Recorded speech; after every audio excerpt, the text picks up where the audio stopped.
ETV YouTube channels లో మీ వ్యాపార ప్రకటనల కోసం ఈ నంబర్కి కాల్ చేయండి. మన కోసం మనతో కొట్లాడే నిజమైన ప్రేమ చూపించే ఒకే ఒక వ్యక్తి అమ్మ. పెళ్లి పుస్తకం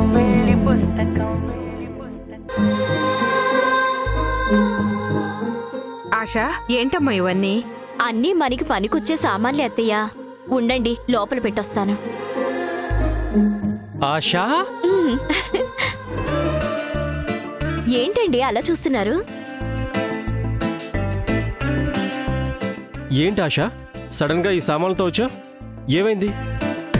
మీ చెల్లిచ్చిన డబ్బులు ఇన్ని రోజులు నేను మీరు సొంత ఖర్చులకు వాడుకున్నాం. ఇప్పుడు బుద్ధొచ్చింది కాబట్టి ఇంటి అవసరాలకి ఖర్చు పెట్టాను. దాన్నెందుకమ్మా అడగటం? అదిచ్చే పాపపు సొమ్ము నువ్వు ముట్టుకోవడమే తప్పు అంటే ఇంట్లో సామాన్లెందుకు? అత్తయ్య, డబ్బుకి మట్టి అంటుకున్నంత సులువుగా న్యాయం పాపం అంటుకోవు. నా భర్తని అన్యాయంగా అరెస్ట్ చేశారు. అది వాళ్ళు చేసిన పాపం, ఇది నేను తీసుకున్న పెనాల్టీ. వాళ్ళ అవసరానికి వాళ్ళు వాడుకున్నారు, నా అవసరానికి నేను వాడుకున్నాను. ఇందులో స్వార్థం లేదు కాబట్టి ఇది పాపం కాదు. మోసం చేసిన వాళ్ళని మోసగించడం ఎప్పటికీ అన్యాయం అవ్వదు. ఆ ఇంటి నీరు బాగా వంట పట్టినట్టుంది. మాట తీరు చాలా మారింది. మాట తీరు మారిందో లేదో కాని మంచికి చెడుకి తేడా బాగా తెలిసిందండి. కళ్యాణ్ అభి జంటని వాళ్ల మధ్య ప్రేమని చూస్తుంటే ఎంత రోతగా ఉందంటే అంత రోతగా ఉంది. అది ప్రేమే కాదు, ఏదో వ్యాపారంలా అవసరానికి ఆడుకునే ఆటలా అనిపిస్తుంది. వాళ్ళు మనుషులైతే ప్రేముంటుంది. స్వార్థం కోసం వేటాడే మృగాల మధ్య ఏం ఉండదు ఆశా. నీ మీద ఎవరికీ అనుమానం రాలేదు కదా? అభిలాష కళ్ళు మూసుకుని నమ్ముతుంది, కాని కళ్యాణికి మాత్రం అప్పుడప్పుడు డౌట్ వస్తుంది. కవర్ చేయడానికి, అబద్ధమని నమ్మించడానికి తల ప్రాణం తోకకొస్తుంది. ఆ తోకని కట్ కాకుండా నేను మా అమ్మ కాపాడుతాంలే, నువ్వేం భయపడకు. అత్తయ్య, అడగాలంటే ఏదోలా ఉంది. మీ చేతి టీ తాగి చాలా రోజులైంది. నా కోసం ఒక స్ట్రాంగ్ టీ తీసుకొస్తారా? అయ్యో నా తల్లి, చాలా రోజుల తర్వాత ఇంటికొచ్చినా తాగడానికి ఏమి ఇవ్వకుండా నిన్ను నిలబెట్టి మాట్లాడుతున్నాను. ఇప్పుడే తీసుకొస్తాను, నువ్వు కూర్చో. అదాశా, కూర్చో. ఇప్పుడు చెప్పండి, మీ ఉద్యోగం ఏమైందండి? ఎక్కడైనా సెట్ అయిందా? తెలిసిన అందరికీ చెప్తున్నాను. 2-3 చోట్ల పాజిటివ్ రెస్పాన్స్ వచ్చింది. చూద్దాంలే ఆశా. తొందరగా మీకేదో ఒక జాబ్ వచ్చేస్తే సగం సమస్యలు తొలగినట్టే. జాబ్ వస్తుందిలే, కానీ నువ్వు ఇంటికి ఎప్పుడు వస్తున్నావో చెప్పు. నాకు రావాలనే ఉంది కానీ అక్కడ పరిస్థితులు, కళ్యాణ్ కుట్రలు రోజు రోజుకి నీచంగా తయారవుతున్నాయండి. నందు అన్నయ్య సీఈఓ అవడం వాళ్ళిద్దరికీ ఇష్టం లేదు. ఎప్పుడు ఏ కుట్ర చేస్తారో, అన్నయ్యని ఎలా ఇరుకును పెడతారో ముందుగానే తెలియాలంటే నేనక్కడే ఉండాలి. సరే ఆశా, అక్కడే ఉండు. కానీ ప్రతి క్షణం అలర్ట్గా, జాగ్రత్తగా ఉండాలి. నువ్వు కళ్యాణ్కి వ్యతిరేకంగా ఉన్నావని తెలిస్తే చాలా ప్రమాదం. తెలుసండి, అందుకనే ఎప్పటికప్పుడు మాట పద్ధతి మార్చుకుని నమ్మించే ప్రయత్నం చేస్తున్నాను. అందులో భాగంగానే మీ మీద, అత్తయ్య మీద కోపం చూపిస్తున్నాను. అది తెలుసులే. కళ్యాణ్ ఒక్కడే కాదమ్మా, అభిలాషతో కూడా చాలా జాగ్రత్తగా ఉండాలి. తీసుకో.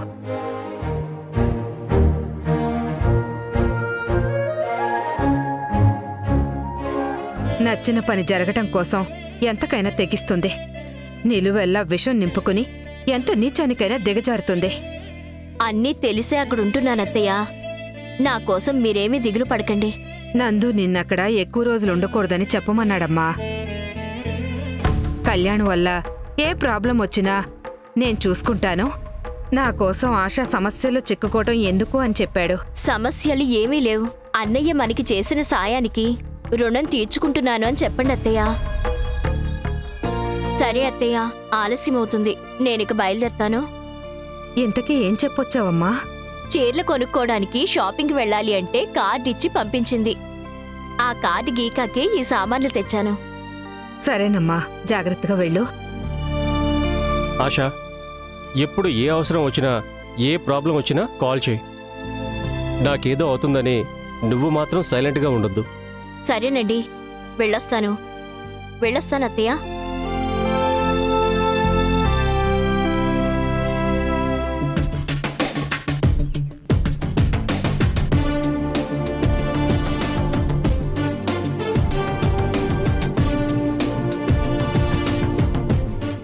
గుడ్ ఈవినింగ్ హారిక గారు. Good evening. మీరేంటి ఆఫీస్ టైం అయిపోయాక వచ్చారు? వర్కింగ్ అవర్స్లో అయితే అపాయింట్మెంట్ తీసుకోవాలి. ఈ టైంలో అయితే మీరు ఫ్రీగా ఉంటారని డైరెక్ట్గా వచ్చేసాను. నేను ఫ్రీగా ఉంటానని మీకెవరు చెప్పారు? ఎవరు చెప్పలేదు, జస్ట్ గెస్ చేసి వచ్చాను. ఇఫ్ యూ డోంట్ మైండ్ కాసేపు కూర్చొని మాట్లాడొచ్చు? Yes please. Thank you.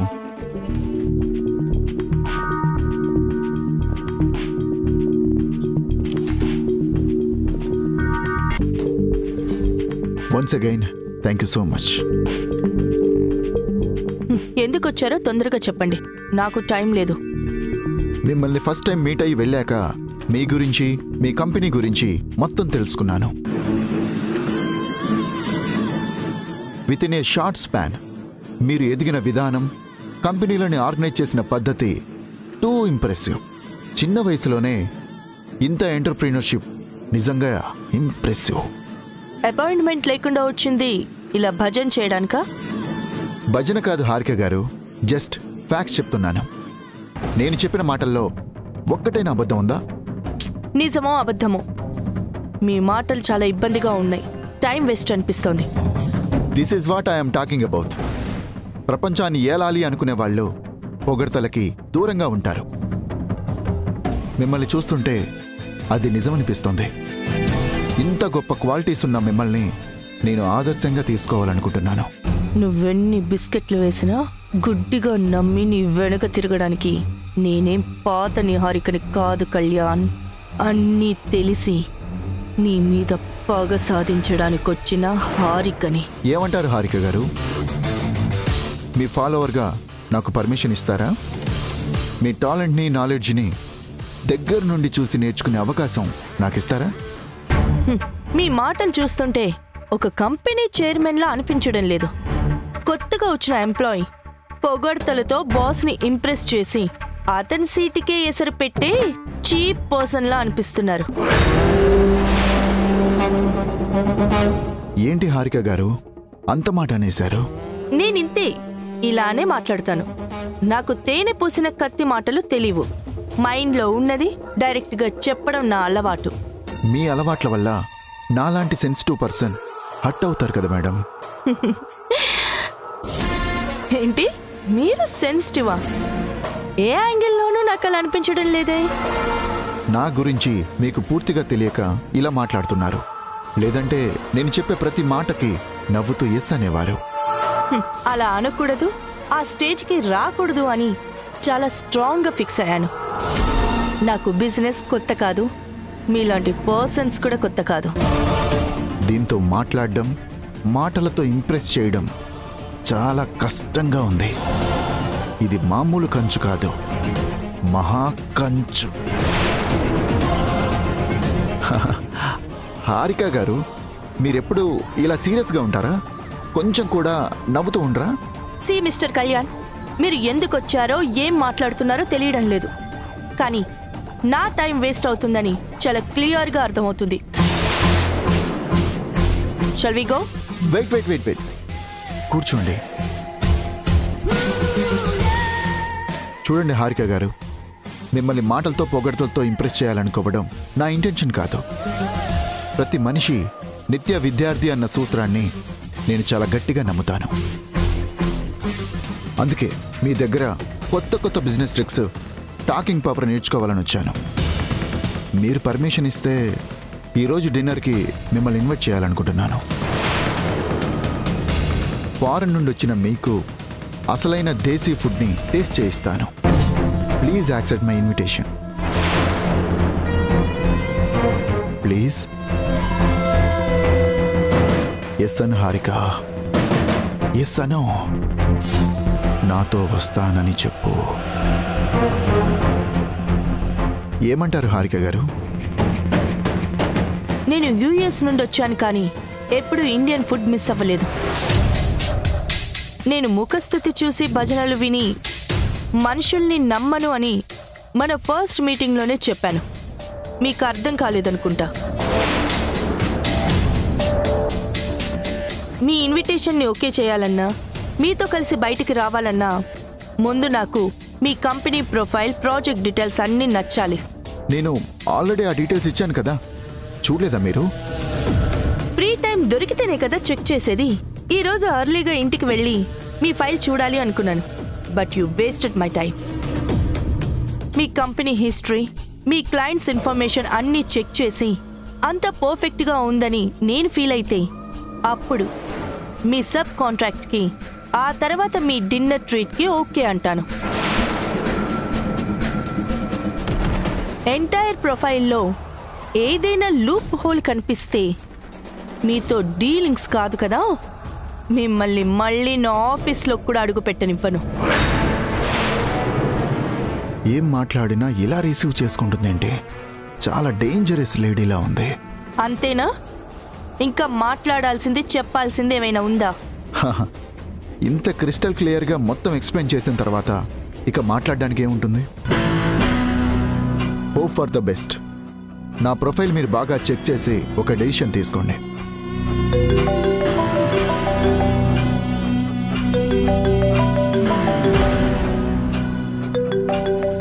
దీనికి కొంచెం కూడా టైం సెన్స్ ఉండదు. పర్లేదు, మాట్లాడండి. మన మీటింగ్ అయిపోయింది కదా. నో నీడ్ హారిక గారు, ఏదో స్పామ్ కాల్. ఓకే, ఇక మీరు వెళ్ళొచ్చు. ఓకే హారిక గారు, థ్యాంక్ యూ, బాయ్.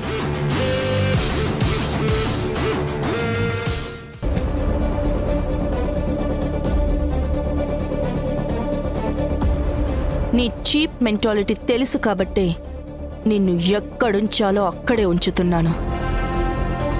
నిన్ను ఇన్సల్ట్ చేస్తూ దూరం పెడుతున్నాను. నేను తిరిగొచ్చింది నీ మాటలు వినడానికి కాదు, నీ పొగడ్తలకి పడిపోవడానికి కాదు కళ్యాణ్. నేననుకున్నది సాధించడానికి.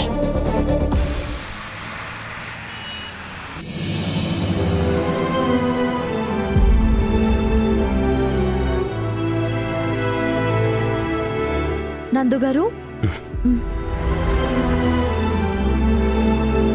థ్యాంక్ యూ సాక్షి.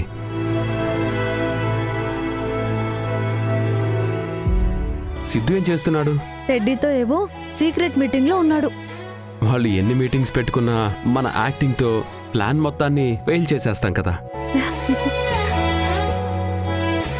నా యాక్టింగ్ మీద డౌట్ పడ్డావు కదా, ఇప్పుడేమంటావు?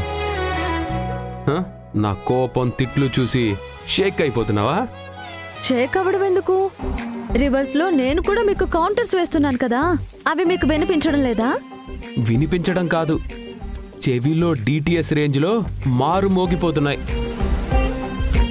ఒక్కోసారి ఆ కోపం నిజమేనేమో అనిపిస్తుంది. మన కోపం, అరుపులు అబద్ధమని తెలిసి మనం నవ్వుకుంటున్నాం, కానీ పాపం ఇదంతా నిజమనుకుని సిద్ధు చాలా హర్ట్ అవుతున్నాడు. వాణ్ణి చూస్తుంటే చాలా జాలేస్తుందండి. జాలి కోసం చూసుకుంటే జీవితాలు గల్లంతైపోతాయి సాక్షి. అభిలాష వెళ్ళిపోయిన తర్వాత ఇంతకన్నా ఎక్కువ హర్ట్ అయ్యాడు. ఇప్పుడు అవన్నీ మర్చిపోయాడు కదా. అలానే మన విషయం కూడా జరగాలి.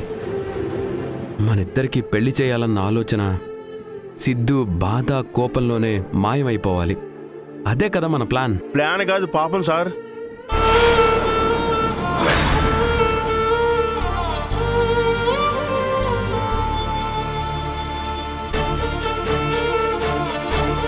బాలవాకు బ్రహ్మవాకు అంటారు.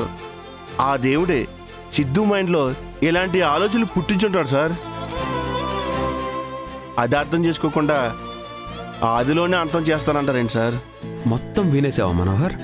మీ డిస్కషన్ రూమ్లోనే ఉంటే డోర్ నాక్ చేసి లోపలికి వచ్చేవాడిని. కానీ ఇప్పుడు లాన్లోనే ఉన్నారు కదా, అందుకే స్పీకర్లో సాంగ్ విన్నట్టు డీటెయిల్డ్గా విన్నాను. వింటే విన్నావు కానీ ఎక్కడ అనకు, అసహ్యంగా ఉంటుంది. అసహ్యమేముంది సార్? మీరు సాక్షి మేడం ఒకరికొకరు బాగా తెలుసు. కష్టాల్లో తోడుగా నిలబడ్డారు. బాధలతో పాటు విజయాలు కలిసి పంచుకున్నారు. బయట నుంచి చూస్తున్న నాలాంటి వాడికే మీరు పర్ఫెక్ట్ పేరు అనిపిస్తుంటే మీకేంటి సార్ ఇబ్బంది? చూడు మనోహర్, సినిమా చూసి రివ్యూ ఇవ్వడం ఎలాంటి వాడికైనా నిమిషంలో పని. కానీ ఆ తెర వెనక కష్టం పడిన వాడికే తెలుస్తుంది. అభిలాష వల్ల నా జీవితంలో ప్రేమ, పెళ్ళి అన్న పదాలే పాపానికి కేర్ ఆఫ్ అడ్రస్గా మారిపోయాయి. ఒక బంధాన్ని బాధతో, నమ్మకాన్ని మోసంతో ఎంత సులువుగా బ్రేక్ చేయొచ్చో కళ్ళ కట్టినట్టు చూపించింది. ఒక్కసారి ఆ ఊబిలో పడి లేచిన వాణ్ణి మళ్ళీ ఎందుకు రిస్క్ చేస్తాను మనోహర్? రిస్క్ లేకపోతే లైఫ్లో మిగిలేది విస్కీ, సారీ రస్కే అంటారు కదా సార్. ఒక్కసారి జరిగిందని మళ్ళీ అదే రిపీట్ అవుతుందని గ్యారంటీ ఏంటి? అవ్వదని నీ గ్యారంటీ ఏంటి? నా గ్యారంటీ సాక్షి మేడం. అభిలాష్కి మేడంకి ఎక్కడా పోలిక లేదు.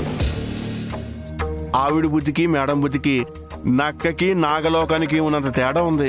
మనోహర్ గారు, పిల్లలేదో అనుకున్నారని మీరు కూడా వాళ్ళకే వంత పాడతారేంటి? వంత కాదు మేడం, వరుస కలుపుతున్నాను. సిద్ధు పిలుపుని నిజం చేస్తున్నాను. సార్ గురించి కాదు కానీ మీరు చెప్పండి, మీకు సిద్ధు అంటే ఇష్టమా కాదా? తెలియనట్టు అడుగుతారేంటండి? సిద్ధుకు దూరంగా మీరు సంతోషంగా బతకగలరా? నందు సార్ని పెళ్లి చేసుకోవడం మీకు ఇష్టమా కాదా? ఆయన క్యారెక్టర్ మీకు నచ్చలేదా? మీ అమ్మగారు వాళ్ళు ఏమైనా ప్రాబ్లమా? నన్ను వచ్చి మాట్లాడి సెట్ చేయమంటారా? ఇదంతా చేయడానికి ముందు నందు గారి అభిప్రాయం తెలుసుకోండి. ఆయన ఎలా అంటే నేను అలానే. అర్థమైందా సార్? మేడంకి ఇష్టమే, మీ వల్లే ఆమె అంత కంట్రోల్గా మాట్లాడుతున్నారు. సాక్షి, మనోహర్ గారు, నా ఉద్దేశం అది కాదు. మీరేంటి తప్పుగా అర్థం చేసుకుంటున్నారు? మా మనోహర్తో వచ్చిన ప్రాబ్లమే ఇది సాక్షి. ఆఫీస్ వర్క్లో కూడా అంతే. మెయిన్ వర్క్ మర్చిపోయి మిగిలినవన్నీ చేస్తూ ఉంటాడు. సార్, మీరు తెలివిగా టాపిక్ డైవర్ట్ చేయొద్దు. నేను డైవర్ట్ చేయడం లేదు, నువ్వే మీడియేటర్గా మారుతున్నావు. మీకు సిద్ధుకి మంచి జరుగుతుందంటే జస్ట్ మీడియేటర్ అండి సార్. ఎలాంటి మేనేజ్మెంట్కైనా నేను రెడీ. చాలు మనోహర్, ఇప్పటికే ఎక్కువ మాట్లాడావు. ఈ విషయంలో నాకు సాక్షికి చాలా క్లారిటీ ఉంది. అనవసరంగా నువ్వు ఇన్వాల్వ్ అయ్యి నీ టైం వేస్ట్ చేసుకోకు. నా టైం వేస్ట్ అయినా పర్లేదు సార్. సిద్ధు ఫ్యూచర్ మీ లైఫ్కి ఒక ఆడతోడు లేక వేస్ట్ అవ్వకూడదు కదా సార్. వద్దని చెప్పాను కదా మనోహర్, వదిలే. నువ్వు ఎన్ని రకాలుగా మాట్లాడినా, ఎన్ని మాయలు చేసినా నేను మాత్రం జీవితంలో పెళ్లి చేసుకోను. ఇది ఫిక్స్. మీరు ఫిక్స్ అయ్యాక నేను ఎన్ని మ్యాచ్ ఫిక్సింగ్లు చేసినా వేస్టే కదా సార్. ఇదిగోండి మీరు అడిగిన ఫైల్. Thank you Manohar. నా మాట వింటే నేను కూడా మీకు థ్యాంక్స్ చెప్తా. ఏం అవసరం లేదు, కానీ నువ్వు మాత్రం ఈ విషయం సిద్ధుతో చెప్పొద్దు. సరే సార్. సాక్షి,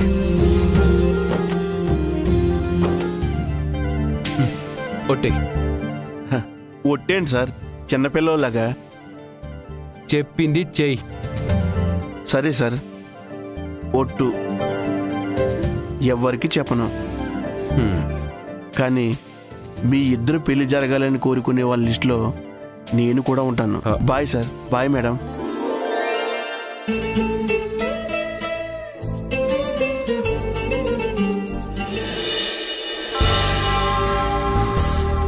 ఇదిగోండి మేడం, ఇది ఒక డిజైను, ఇది ఇంకో డిజైన్ మేడం, ఇది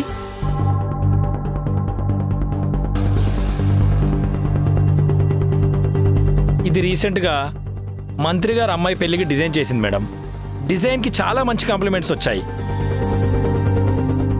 చూడండి, నాకు ఎవరికో చేసింది వద్దు. మీరు ఖర్చు గురించి ఆలోచించకుండా రిచ్నెస్గా ఉండే ఐడియాస్ ఇవ్వండి. మీరు డిజైన్ చేసే మండపం యూనిక్గా కొత్తగా ఉండాలి. ఎవరు ఎక్కడ చూడని సెటప్ అయి ఉండాలి. ఈ పెళ్లి నా లైఫ్లో ఒక ముఖ్యమైన అకేషన్, ఫంక్షన్ కూడా. అందుకే ఇన్ని జాగ్రత్తలు చెప్తున్నాను. అర్థమైంది మేడం. మీకు ఇప్పటి వరకు ఏ క్లయింట్కు చూపించని కొత్త డిజైన్ చూపిస్తాను. ఆ పని ముందే చేయొచ్చు కదా. Sorry madam.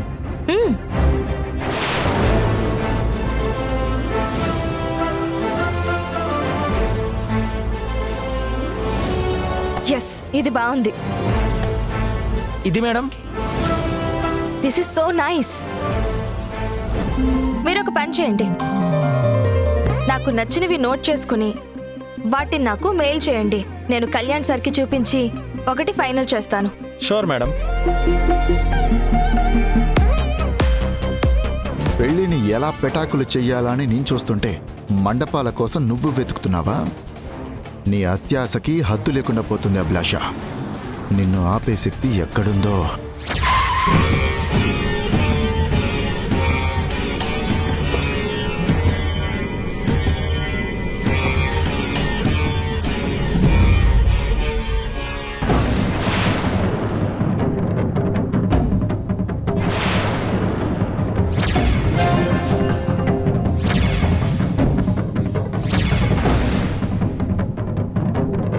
హారిక ఏంటి డైరెక్ట్గా ఇంటికి వచ్చేసింది? ఆఫీస్కి వెళ్ళి రమ్మని రిక్వెస్ట్ చేస్తే గెట్ లాస్ట్ అని మాట్లాడి ఇలా డైరెక్ట్గా అటాక్ ఇచ్చిందేంటి?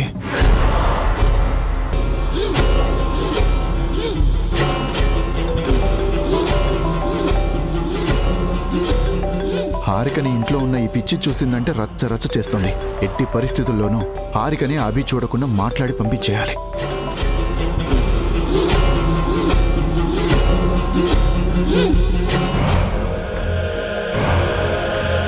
కళ్యాణ్, ఇలా రా.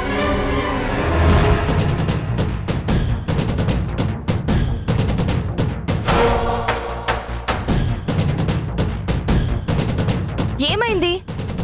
ఎందుకు అలా చూస్తున్నావు?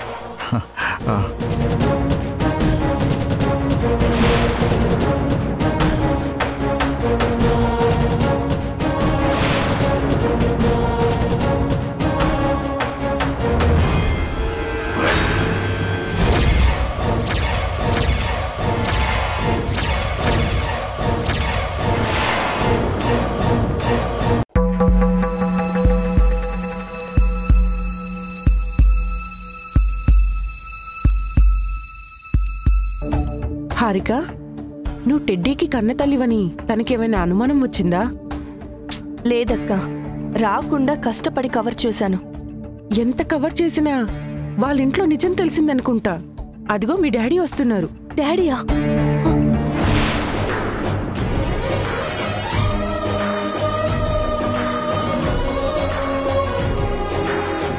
ఈటీవీ విన్ యాప్ రోజుకి కేవలం రూపాయి మాత్రమే. ఇప్పుడే ఈటీవీ విన్ యాప్ డౌన్లోడ్ చేసి సబ్స్క్రైబ్ చేయండి.